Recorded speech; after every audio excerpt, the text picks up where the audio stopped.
Hi there, this is Elise Bennin, your marketing mentor.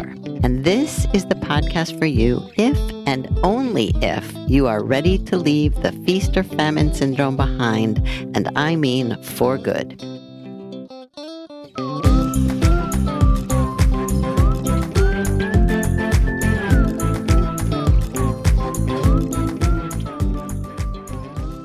If you struggle with scope creep, you know, when a client asks you to do one more little thing and then another, and then you get the point.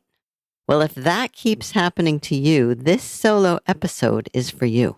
Today, I bring you 6 of my best tips for handling scope creep, plus a cameo from Pi, my current favorite AI. You know I love to treat my business like a laboratory, and that's especially relevant these days with the rise of AI. This is an experiment. Let's see how it goes. So listen and learn.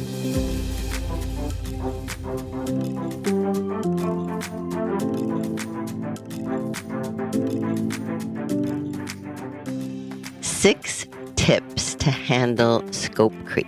This is from my dog, Fanny. Because you see, my dog, Fanny, loves people. Other dogs, not so much. Except when she's at her doggy camp. She's a completely different dog there. I get pictures of her playing and scampering and swimming with more than 30 other dogs at a time. But when we are out walking in the neighborhood, I have to be alert, constantly scanning the horizon for other dogs so that I can interrupt and intercept the lunging and barking she would otherwise embarrass herself and me with. When I manage to do this, when I catch the moment and speak up, essentially telling her to sit down and then giving her a treat, she's an absolute angel. The other dog passes by without incident, and they sometimes even tell me she's a very well-trained dog. Little do they know. This is how I think about scope creep. You must be ready to seize the moment and speak up. And with alertness and preparation and practice, you can be. You know how scope creep happens, right? The client asks for one more little thing. It seems harmless enough. You do it, and you don't say anything. Before you know it, there are multiple little things, and you find yourself with a project that's gone off the rails. This happens all the time, to veterans and newbies alike, believe it or not, even to me sometimes. But it doesn't have to be this way. Today, I want to talk about what scope creep is, how to spot it, and what on earth to do about it. But first, let's ask Pi. Pi, what is scope creep? Briefly, please. Sure. Scope creep is when a project's requirements or goals expand beyond their initial scope, resulting in increased costs, delays, and complexity. Scope creep happens when you've agreed with a client on a project's parameters, and then your client asks for more. That's my definition. A few things to know about scope creep. First, it can start very small. If you were designing a logo for a client and they said, hey, can you also design a website? You wouldn't just throw it in, right? You'd say, yes, of course, I'll put together an estimate. Unfortunately, scope creep isn't always this straightforward. It's blurrier. But if you're tuned into yourself, you'll hear that little voice inside your head, or you'll feel a little blip inside your stomach when it starts happening. I want you to pay attention to that. Second, it can leave you feeling resentful, but probably not for the reason you think. The thing that leaves you feeling taken advantage of, it's not actually your client who's taking advantage. It's you. You betraying yourself by not speaking up, by saying yes to the request and then feeling resentful. Most of the time, the client has no idea this is even happening.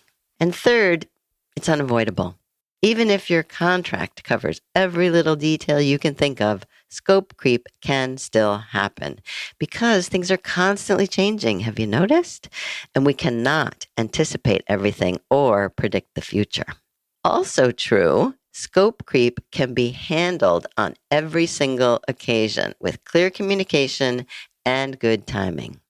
Because scope creep happens in a moment, in an instant. And if you're not awake and ready to interrupt and intercept, you could miss it. as well as the opportunity to address it. And that's what will make things significantly harder in the long run. Now, I see two types of scope creep. The first is when the actual scope starts to expand. And this happens when more tiny projects or little extras get added along the way, an extra web page, an extra product, a bit of microcopy. But there's another type too. I think of it as boundary or parameter-oriented scope creep. And this happens when the client needs more hand-holding, more meetings, or asks more questions than you anticipated. And this happens most often with a new client you've never worked with before. Always remember, clients aren't trying to take advantage. Most of the time, your clients are not trying to take advantage of you. They have no idea they're creeping. I know that from personal experience. When I'm the client, I am not keeping track of the original plan. All I know is that I need this thing, this new thing done. You know more about what you're delivering than your client does. The clear line you see is actually fuzzy to your client. They don't know the difference between a web page and a landing page. They might think they're the same and therefore cost the same amount. And if you don't tell them, then they're operating under false assumptions. And can we really blame them? Because remember, who's been hired as the expert? It's you. So no matter how the scope creeps or how clueless your clients seem, it's your responsibility to speak up. Scope creep puts the pickleball in your court, folks. The outcome, good or bad, whether this project goes sideways or not, is in your hands, and there's plenty you can do about it. So here are my 6 tips for handling scope creep. First, communicate clearly in advance what's included. I want you to be as specific as possible about what your engagement includes as far as deliverables, of course, but meetings, revisions, communication preferences, and access and more.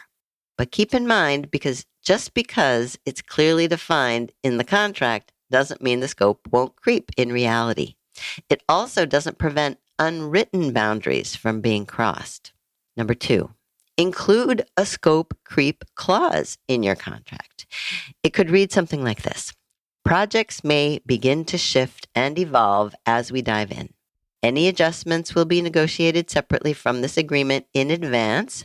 Should the scope begin to creep, I will let you know as soon as possible and discuss associated fees upfront before embarking on additional work.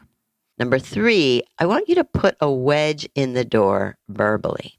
This has to happen early in your discovery call or when you're presenting your proposal in real time, which I highly recommend, and or during the kickoff call.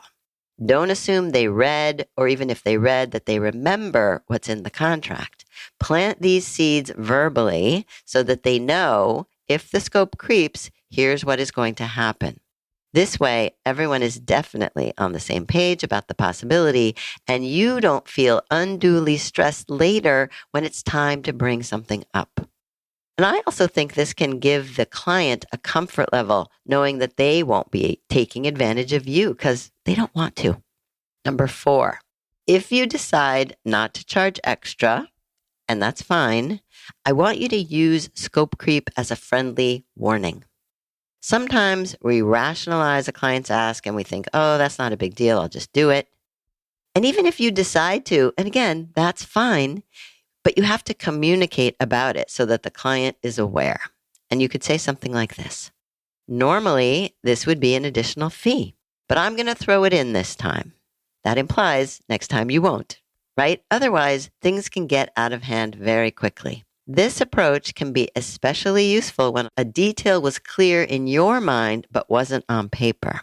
And if that's the case, you can say, forgive me for not sharing this sooner, but normally only 2 meetings are included in my projects. I'm not going to charge you for the extra meetings we've already had, but if we need more moving forward, I can price them out separately.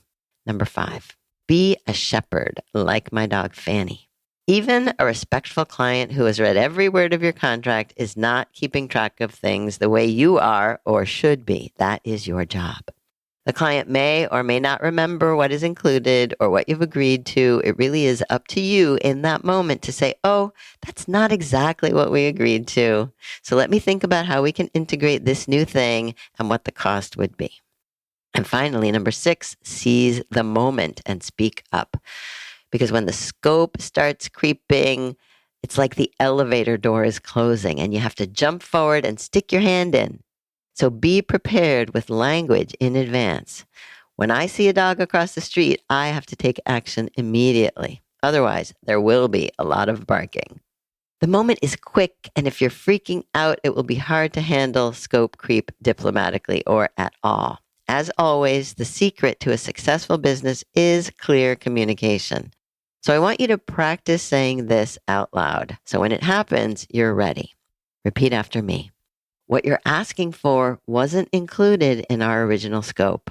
I'm happy to put together an estimate, or you could say my rate for that is X. So let's ask Pi. Pi, do you have any tips for handling scope creep? Absolutely. Here are 2 practical tips for handling scope creep. 1, set clear boundaries and expectations. Establish a detailed project scope at the outset, including specific deliverables, timelines, and milestones. Communicate these clearly with all stakeholders and emphasize the importance of adhering to the agreed-upon scope. 2, implement a change control process. Create a formal process for requesting, evaluating, and approving changes to the project scope. This could involve submitting change requests in writing, assessing their impact on cost, time, and resources, and obtaining approval from relevant stakeholders before implementing any changes. These strategies can help you maintain control over your project's scope and ensure that any changes are carefully considered and managed.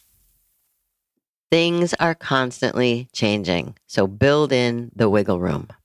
There are so many unknowns and so many shifts in every aspect of life that we have to be flexible and also have the skills to handle surprises without compromising our boundaries. Some of my clients like to plan for scope creep from the get-go. And we've talked about adding what I think of as a monetary contingency. It's like an extra 10% of the fee. You add it to the contract, and it's there to dip into if and when a shift in scope does arise. That is the wedge in the door that will make it easier to speak up because you've already broached the topic and the money is already there and has been allocated. And sometimes you won't use it, which is fine. You know, one important thing I love about scope creep is that we can grow from it. Scope creep has a bad reputation. But I'm wondering, can we look at scope creep as an opportunity to use your business as a laboratory for your personal and your professional growth? It presents so many different upsides, in fact. A scope creep situation allows you to, number 1, speak up and gain confidence.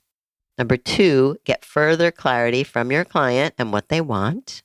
Number 3, learn how to handle things better next time. And 4, make more money for more work. Thank you, Scope Creep, for keeping us awake, learning, growing, and communicating. So the next time the scope starts to creep, you might want to run away. You may want to quit the project. You might even want to keep your mouth shut and complete the request for free. But instead, I want you to speak up. It's super good practice for your business and your life. So one last question for Pi. Pi, why does my dog Fanny behave differently when she's with her friends in a pack from when she's with me on the leash? Your dog's behavior can change when she's with her friends in a pack compared to being on a leash with you for several reasons. 1, social dynamics. In a pack, your dog experiences a different social environment with other dogs, which can influence her behavior as she adapts to the group dynamic. 2, freedom of movement. Off-leash, your dog has more freedom to explore and interact with other dogs, leading to more energetic and playful behavior. 3, prey drive. When in a pack, your dog's natural instinct to hunt or chase may be heightened, causing her to be more focused on exploring and less responsive to commands. These factors can contribute to the differences in your dog's behavior when she's in a pack versus on a leash.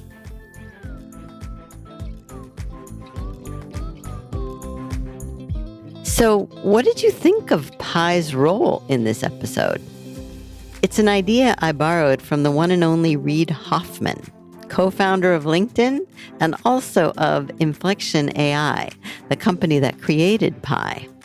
No one knows what role AI will play as we venture into the future, or even if Pi still exists. But if you're listening to this after 2024, you know more than I do today. So maybe it will be quaint by next year. We'll see. It's all very interesting, and I'm glad to be experimenting. I hope you are too. So if you want to build a thriving business on your own terms, the first step is to sign up for my quick tips at marketing-mentortips.com. Once you're on the site, you'll find lots more resources, including my simplest marketing plan. So enjoy, and I'll see you next time.